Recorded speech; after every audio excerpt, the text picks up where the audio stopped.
Hey guys, welcome back. तो हम पढ़ रहे थे अपना सी कोर्स और लास्ट वीडियो में हमने बात करी थी इफ स्टेटमेंट के बारे में, जो कि था हमारा ट्यूटोरियल 9। ठीक है, आज इस वीडियो में हम बात करेंगे इफ एल्स स्टेटमेंट क्या होता है सी के अंदर। तो बिना टाइम वेस्ट करे अपने टर्बो सी प्लस प्लस को ऑन कर लेते हैं। एल्ट के साथ एंटर प्रेस करेंगे, ये वापस बड़ा हो जाएगा इफ एल्स स्टेटमेंट।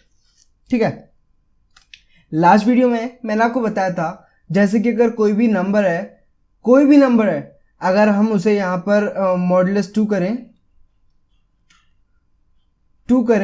तो अगर उसका रिमाइंडर बचेगा अगर कुछ ना कुछ रिमाइंडर बचेगा तो हमें कुछ नहीं मिलेगा। अगर 0 है तो हमें क्या मिलेगा, हमें वो प्रिंट करेगा, हमें वो क्या प्रिंट करके दे रहा था, इवन नंबर। बट जब वो 0 नहीं होगा, अगर रिमाइंडर 0 नहीं होगा तो क्या होगा, रिमाइंडर 1। मतलब अगर हम 10 को 2 से डिवाइड 2 से किसी भी नंबर को डिवाइड करते हैं तो रिमाइंडर क्या होता है, 0 होता है या 1 होता है।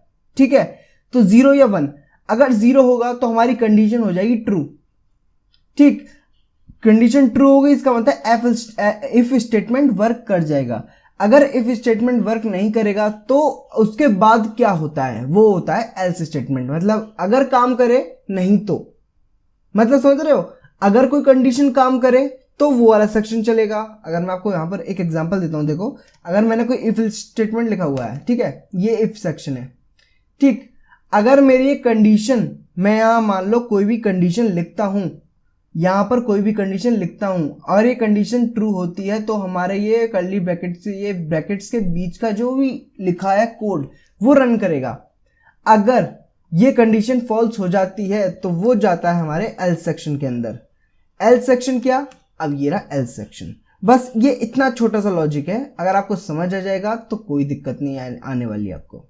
ठीक है, मैं बिना टाइम वेस्ट करे और आपको एक एग्जांपल लेकर दिखा देता हूं, जो मैंने अभी आपको बताया वही एग्जांपल ले लेते हैं। ठीक, the first part hash include, मैं बार बार इसलिए लिखता हूं ताकि आपको ये तो एटलीस्ट याद हो ही जाए, कुछ और नहीं तो। Conio dot H hash include, कई बार मैं खुद ही भूल लेता हूं क्योंकि लिखता नहीं हूं ना, ht dot H. Actually C plus plus में आई स्ट्रीम आता है तो इसलिए कई बार कंफ्यूज हो जाता हूँ क्योंकि लिखना नहीं होता ना, लिखा रहता है तो सेव डॉक्यूमेंट में लिखना नहीं पड़ता। वॉइड मेन, ठीक है, वॉइड मेन सेक्शन बना दिया।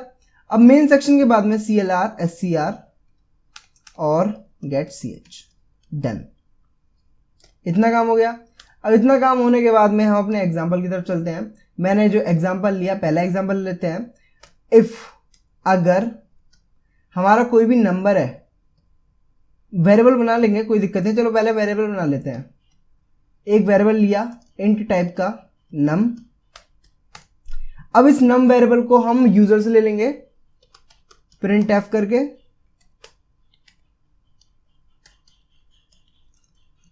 एंटर आर नंबर, कोई भी एक नंबर लेते हैं।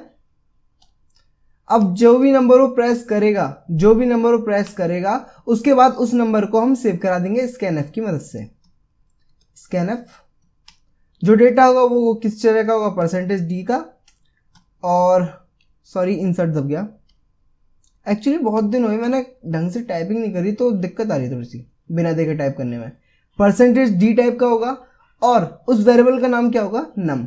ठीक है, हो गया सेव। और जैसे ही सेव हुआ अब हम यहां पर कंडीशन बना लेंगे, if num modulo 2 equal to 0।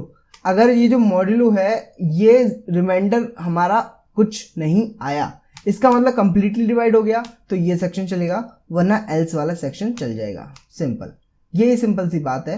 मैं यहां दिखाऊं, पहले आपको दिखा देता हूं। Print F, if section works, और यहां एल्स के अंदर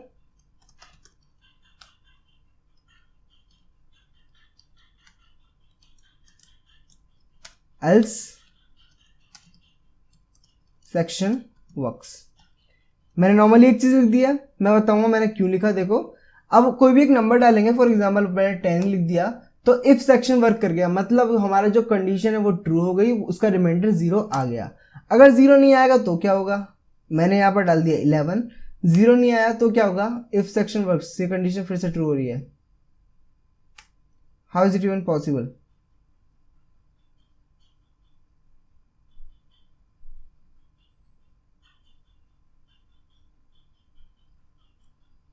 एक सेकंड, 11,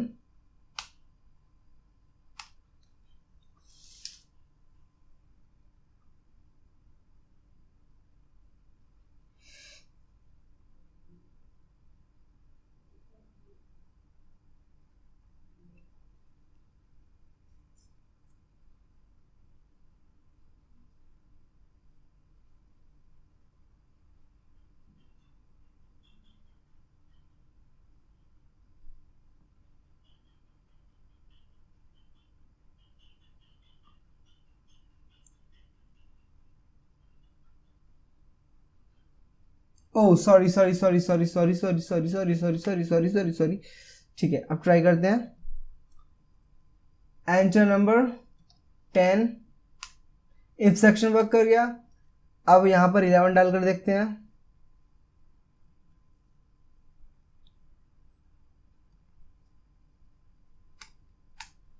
एल्स सेक्शन वर्क्स। ठीक है, तो नॉर्मली ये कोई दिक्कत नहीं थी, मैंने गलती से एड्रेस की जगह डायरेक्ट वेरिएबल दे दिया था तो उससे दिक्कत आ रही थी। ठीक है, तो यहाँ पर जैसे मैंने डिवाइड करा तो अगर वही नंबर हमारा डिवाइड हो गया तो ये कंडीशन ट्रू हो गई, और ट्रू होने पे ये इफ सेक्शन चल गया। इफ सेक्शन चल गया इसका मतलब क्या हुआ, वो नंबर इवन है। तो यहाँ पर जो भी मैसेज हम लिखना चाहे वो लिख देते हैं, नंबर इज इवन। और अगर ये सेक्शन नहीं चलेगा इसका मतलब नंबर कैसा हुआ, ओड हुआ, और ओड वाला सेक्शन ये है तो यहां लिख देंगे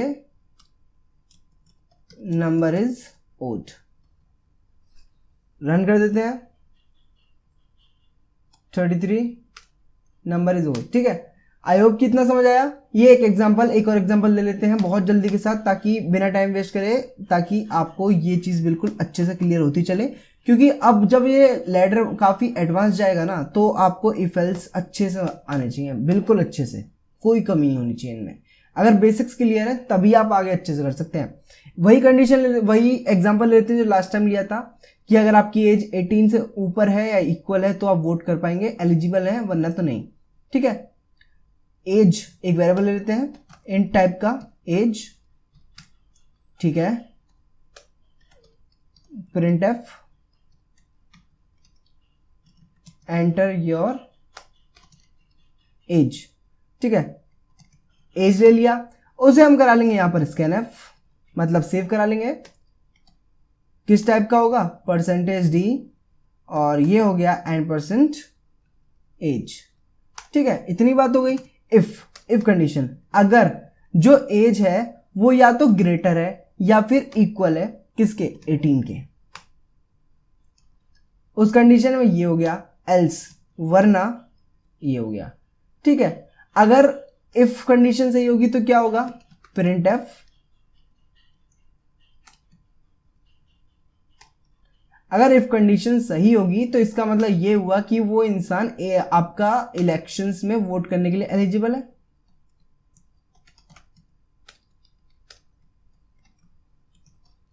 एलिजिबल टू वोट। ठीक, अगर एल्स में जाएगा तो इसका मतलब वो इंसान वोट करने के लिए एलिजिबल नहीं है।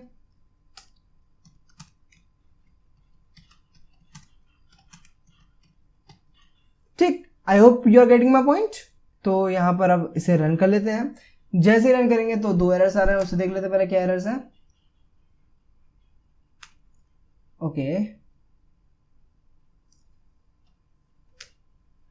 मैंने यहाँ printf तो लिखा ही नहीं है, डायरेक्ट लिख दिया है, तो printf लिख देते हैं, printf, और ये हो गया।